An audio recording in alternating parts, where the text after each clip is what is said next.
My friends David and Phyllis Cleary said they had a giant holly tree and they'd give me some wood once they cut it down. Giant holly tree, right? No, they weren't kidding. These things are gigantic. They're so heavy I couldn't take them to the backyard. They've been sitting in my driveway for 9 months and the wife was ready for me to get rid of them.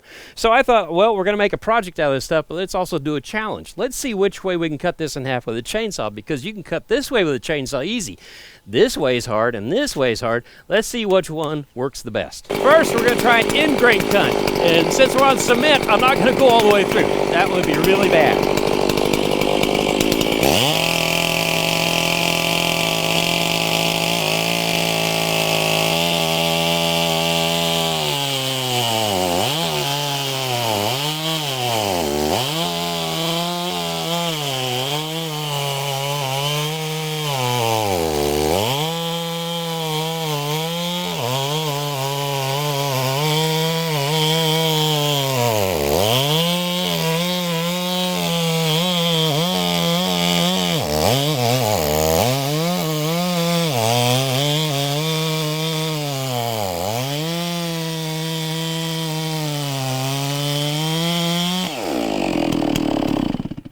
Wow, that actually went a whole lot better than I thought it would. You get a real powdery residue here. I didn't go all the way through, like I said, because I'm on cement. We've just seeded the yard and the wife won't let me on it. So anyway, I'll finish this split and then we're going to try with the grain.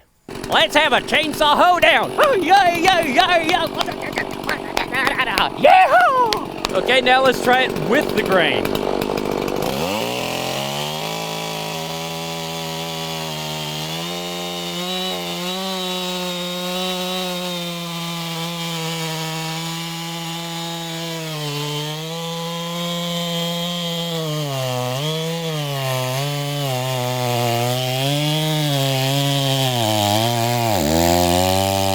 Oh, that might have been a little bit faster, but look what it does to your chainsaw. Turn that off. It clogs it up like crazy. So I believe even if the other way is a little bit slower and you have a sharp blade, I'd do it with the ingrain up.